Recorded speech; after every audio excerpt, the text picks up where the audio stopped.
10월 27일 새벽 기도회 말씀입니다. 오늘 본문은 열왕기상 21장 11절로 29절입니다. 그의 성읍 사람 곧 그의 성읍에 사는 장로와 귀족들이 이세벨의 지시 곧 그가 자기들에게 보낸 편지에 쓴 대로 하여 금식을 선포하고 나봇을 백성 가운데 높이 앉히매 때에 불량자 두 사람이 들어와 그의 앞에 앉고 백성 앞에서 나봇에게 대하여 증언을 하여 이르기를 나봇이 하나님과 왕을 저주하였다 하매 무리가 그를 성읍 밖으로 끌고 나가서 돌로 쳐 죽이고 이세벨에게 통보하기를 나봇이 돌에 맞아 죽었나이다 하니 이세벨이 나봇이 돌에 맞아 죽었다 함을 듣고 이세벨이 아합에게 이르되 일어나 그 이스라엘 사람 나봇이 돈으로 바꾸어 주기를 싫어하던 나봇의 포도원을 차지하소서. 나봇이 살아있지 아니하고 죽었나이다. 아합이 나봇이 죽었다 함을 듣고 곧 일어나 이스라엘 사람 나봇의 포도원을 차지하러 그리로 내려갔더라. 여호와의 말씀이 디셉 사람 엘리야에게 임하여 이르시되 너는 일어나 내려가서 사마리아에 있는 이스라엘의 아합 왕을 만나라. 그가 나봇의 포도원을 차지하러 그리로 내려갔나니 너는 그에게 말하여 이르기를 여호와의 말씀이 내가 죽이고 또 빼앗았느냐 하셨다 하고 또 그에게 이르기를 여호와의 말씀이 개들이 나봇의 피를 핥는 곳에서 개들이 내 피 곧 내 몸의 피도 핥으리라 하였다 하라. 아합이 엘리야에게 이르되 내 대적자여 내가 나를 찾았느냐? 대답하되 내가 찾았노라. 내가 내 자신을 팔아 여호와 보시기에 악을 행하였으므로 여호와의 말씀이 내가 재앙을 내게 내려 너를 쓸어버리되 내게 속한 남자는 이스라엘 가운데의 매인자나 노인자를 다 멸할 것이요 또 내 집이 느밧의 아들 여로보암의 집처럼 되게 하고 아히야의 아들 바아사의 집처럼 되게 하리니 이는 내가 나를 노하게 하고 이스라엘이 범죄하게 한 까닭이니라 하셨고 이세벨에게 대하여도 여호와께서 말씀하여 이르시되 개들이 이스라엘 성읍 곁에서 이세벨을 먹을지라. 아합에게 속한 자로서 성읍에서 죽은 자는 개들이 먹고 들에서 죽은 자는 공중의 새가 먹으리라 하셨느니라 하니 예로부터 아합과 같이 그 자신을 팔아 여호와 앞에서 악을 행한 자가 없음은 그를 그의 아내 이세벨이 충동하였음이라. 그가 여호와께서 이스라엘 자손 앞에서 쫓아내신 아모리 사람의 모든 행함같이 우상에게 복종하여 심히 가증하게 행하였더라. 아합이 이 모든 말씀을 들을 때에 그의 옷을 찢고 굵은 배로 몸을 동이고 금식하고 굵은 배에 누우며 또 풀이 주고 다니더라. 여호와의 말씀이 디셉 사람 엘리야에게 임하여 이르시되 아합이 내 앞에서 겸비함을 내가 보느냐?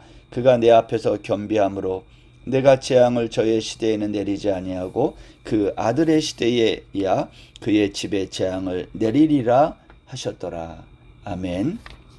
오늘 본문은 열왕기상 19장을 끝으로 무대에서 사라졌던 엘리야 선지자가 다시 등장합니다. 왜 엘리야가 다시 등장할까요? 그것은 아직도 엘리야에게 남은 사명이 있기 때문입니다. 성경을 주의 있게 읽어보면 엘리야가 등장하면 하나님의 말씀이 임한다는 것을 발견하게 됩니다. 예를 들면 열왕기상 17장에도 비도 이슬도 내리지 아니하리라. 너는 여기서 떠나 요단 앞 그릿 시냇가에 숨고 그 시냇물을 마시라. 시돈에 속한 사르밧으로 가서 거기 머물라. 이렇게 돼 있죠. 18장에는 너는 가서 아합에게 보이라. 내가 비를 지면에 내리리라. 19장에서 엘리야야 내가 어찌하여 여기 있느냐.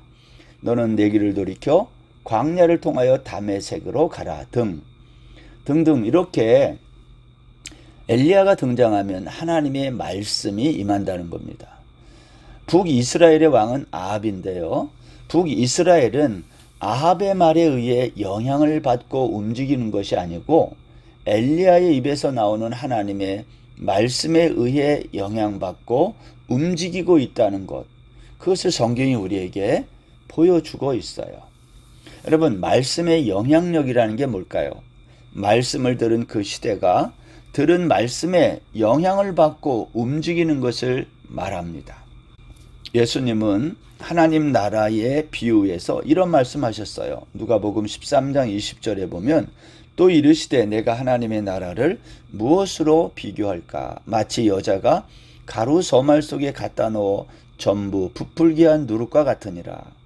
누룩의 양은 아주 작지만 가루 서말을 부풀어 오르게 한다는 겁니다.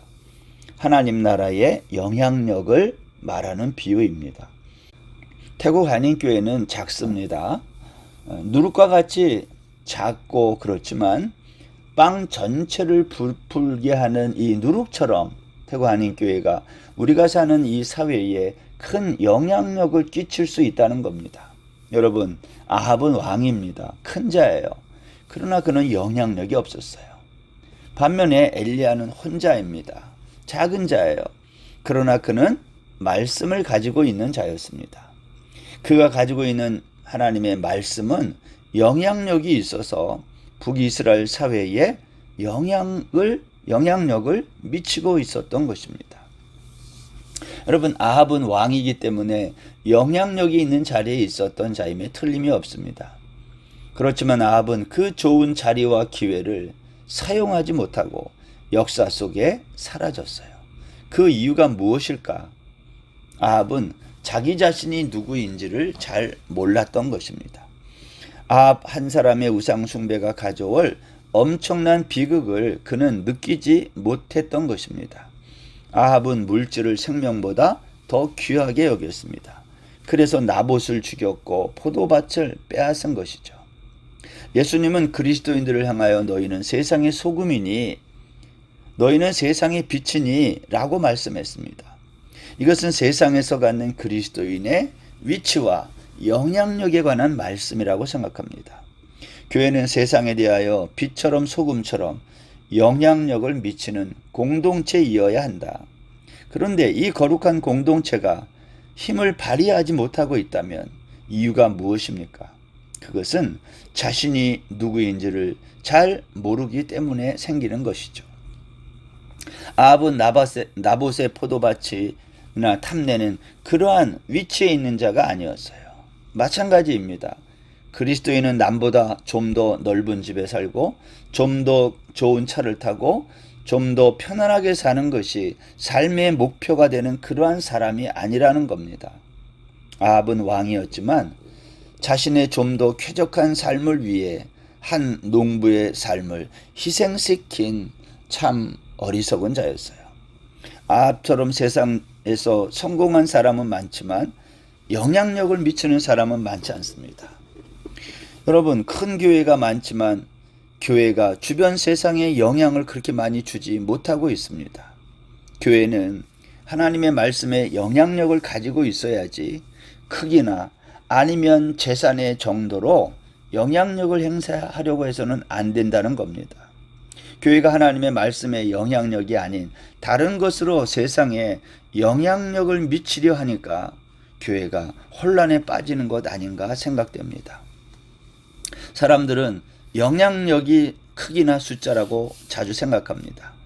태국 땅에 선교지니까 선교사님들과 그 사역지를 섬기기 위해 수많은 목사님들이 강사로 많이 오고 있습니다. 그러면 그 강사들을 바라보는 현지인이나 선교사들의 최고의 관심이 뭘까요? 그분이 얼마나 설교를 잘하고 강의를 잘하고 얼마나 은혜를 끼치는가 이러한 것보다 저분은 도대체 몇 명을 목회하는 교회 목사인가 이런 데 관심이 많다는 거예요. 영향력은 그런 게 아닌데도 말입니다. 오늘 보면 18절 말씀에 보면 이렇게 돼 있죠. 너는 일어나 내려가서 사마리아에 있는 이스라엘의 왕 아합을 만나라. 하나님은 엘리야에게 말씀하는 거죠. 권력의 핵심에 있는 아합을 만나라는 겁니다. 그리고 아합에게 심판을 예언하라고 합니다. 그 내용이 무엇입니까? 나봇의 죽은 피를 개들이 핥고 있는 그곳에서 내 몸의 피도 개들이 핥는다는 겁니다. 둘째는 개들이 이스라엘 성읍 곁에서 죽은 이세벨을 먹는다는 거고, 세 번째는 아합에게 속한 자로서 성읍에서 죽은 자는 개들이 먹고 들에서 죽은 자는 공중의 새가 먹는다는 겁니다. 여기 개들이 등장하고 공중에 새가 등장하는데 이거 전부 다 부정하다는 의미를 갖고 있는 것 아닙니까? 이 세 가지 예언은 한마디로 아합에게 재앙을 보내어 하나님이 쓸어버리겠다는 말이에요.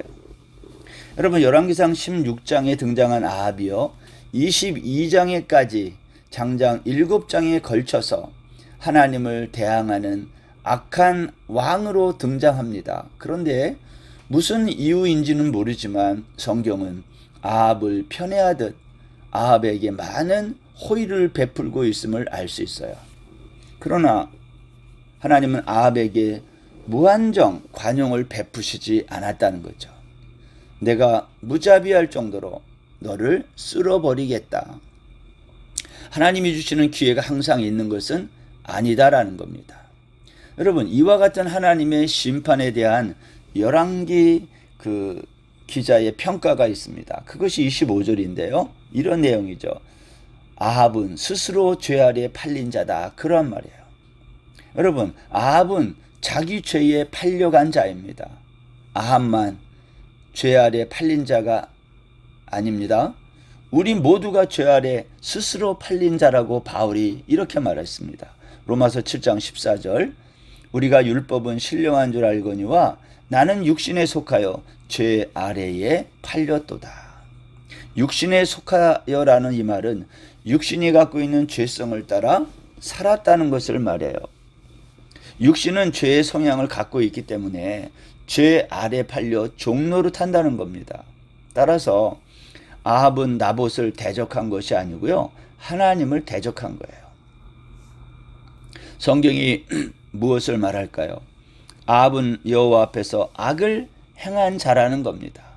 그러면 왜 아합은 육신에 속하여 이런 악을 행하는 자가 되었을까 하는 겁니다.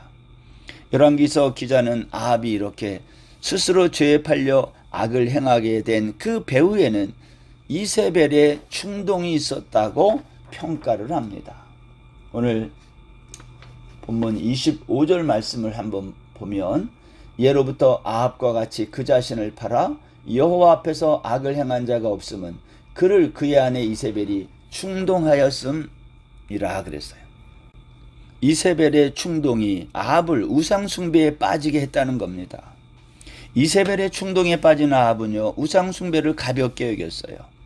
비가 3년 6개월이나 안 오는 가뭄이 와도, 하늘에서 불이 내려 제단을 다 태워도, 엘리야의 기도 후에 3년 6개월 마른 대지 위에 폭우가 내렸을 때도 아합은 비를 맞으며 이스라엘로 가는 그 마차 안에서도 감동하지 않아요.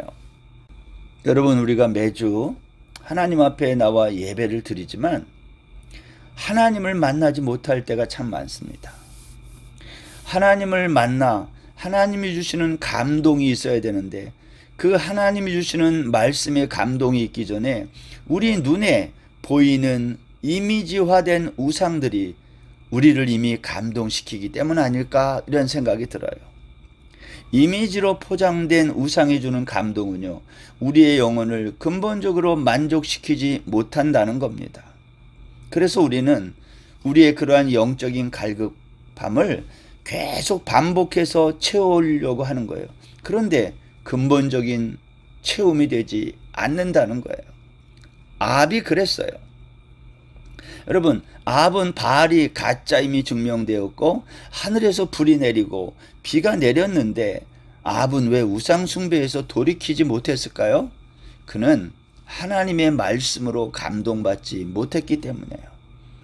아합은 바알 이외에 다른 것으로는 감동받지 못한 것입니다. 왜냐? 그는 바알에게 중독된 겁니다. 여러분, 중독된 사람은요, 반드시 그 중독되는 장소로 가야 하는 겁니다. 그리고 반복적이고 충동적인 행동을 하는 거예요. 다이어트 하는 사람들을 가만히 보면 남들이 볼 때 날씬하고 괜찮아요. 그런데 본인은 살쪘다고 생각하고 계속해서 다이어트를 하는 거죠. 왜 이렇습니까? 모든 중독은요, 충동적 행동의 한 형태입니다. 모든 중독과 충동적 행동의 배후에는 원인이 다 있는 거예요. 뭐가 없는 걸까요? 그 배후에는 하나님이 없는 거예요. 수많은 사이비 종교와 이단에 빠지는 사람들이 이해가 되지 않습니다. 왜 그럴까요? 종교 중독이라 그래요. 아합은 이세벨과 바알 종교에 중독되었고 충동되었던 것입니다. 나봇의 포도밭을 빼앗기 위해 나봇을 죽이는 일을 너무 당당하게 하는 거예요. 그러면 이렇게 바알 종교에 중독된 사람들을 거기에서 나오게 하는 방법이 무엇일까요? 이세벨의 충동이 없었다면 아합이 나봇의 포도밭을 얻기 위해 나봇을 죽이는 악을 행하지 않았을 것입니다. 죄는 충동질 없이 행해지는 법이 없어요. 그런데 여러분, 충동이라는 게 외부에서만 오는 게 아니라 내부에서도 온다는 거예요. 우리 속에 죄의 충동을 원하는 그러한 성향들이 있다는 겁니다. 우상 숭배와 죄의 충동으로부터 나오는 방법이 무엇일까요? 오늘 여기 본문 27절에 보면요, 아합이 모든 말씀을 들을 때에 그런 말이 나와요. 아합이 모든 말씀을 들을 때에 그의 옷을 찢고 굵은 배로 몸을 동이고 금식하고 굵은 배에 누우며 또 풀이 주고 다녔다. 이 말은 아합이 회개하고 스스로 겸비해졌다는 뜻입니다. 아합이 이 모든 말씀을 들을 때에 듣자마자 그는 자신의 잘못을 회개하고 겸비해졌다. 아합은 엘리야의 심판을 듣자마자 즉각 반응을 보인 거예요. 옷을 찢고 굵은 배로 몸을 동이고 금식하고. 여러분, 바알에 중독되어서 다른 어떤 것에 의해 영향을 받지 않던 아합이 변하고 있다는 겁니다. 아합의 이 갑작스러운 변화, 회개하는 이러한 마음, 하나님의 말씀이 영향을 준 거 아닙니까? 29절에 보면 하나님의 말씀이 다시 엘리야에게 임합니다. 내가 아합의 겸비함을 보느냐? 그가 내 앞에서 겸비함으로 내가 재앙을 내리되 아합 시대에 내리지 않고 아들의 시대에 내리겠다. 엘리야 입장에서 보면 하나님의 아합을 향해 베푸시는 자비는 속상한 일이 아닐 수 없어요. 조금 전까지 재앙을 내려 쓸어보시겠다 하다가 회개하고 겸비해지자 심판의 계획을 수정하시는 모습을 엘리야는 어떻게 바라봤을까? 죄인에게 심판을 예언했는데 죄인이 회개하여 심판이 철회되거나 연기되는 것은 선지자들이 가장 싫어하는 거예요. 그러나 선지자들이 배워야 할 것이 있습니다. 하나님의 자비하심이 얼마나 큰가 하는 거예요. 하나님은 지금도 죄인들의 회개에 목말라 하신다는 것을 알아야 합니다. 하나님은 엘리야에게 아합의 겸비함을 엘리야 너 받느냐 하면서 아합의 회개를 엘리야에게 자랑하듯이 말씀한다는 거예요. 이게 하나님의 마음 아닙니까? 누가복음 15장 7절에서도 이와 같이 죄인 한 사람이 회개하면 하늘에서 회개할 것이 없는 의인 99으로 말미암아 기뻐하는 것보다 더하리라 그랬어요. 하나님은 한 영혼이 돌아오는 것을 그렇게 기뻐한다는 거예요. 아합의 악행을 모르는 게 아니에요. 그럼에도 불구하고 아합의 회개를 기뻐하는 이유는 그만큼 회개하고 돌아오는 자를 기다리신다는 겁니다. 사랑하는 성도 여러분, 말씀의 선한 영향력 아래 놓이는 대구한인교회 저와 여러분 다 되기를 간절히 소원합니다. 오늘도 주께로 돌아오는 그러한 심령으로 가득 찬 저와 여러분 되기를 바랍니다. 기도하겠습니다. 하나님 아버지, 우리가 지금도 악을 행할 때 하나님은 우리가 회개하고 돌아오기를 기뻐하시는 것을 알았습니다. 오늘도 우리가 가던 죄의 길에서 돌이켜 주께로 돌아오는 저희 모든 성도들 되게 하여 주옵소서. 예수님의 이름으로 기도드립니다. 아멘. 오늘 하루도 평안하세요.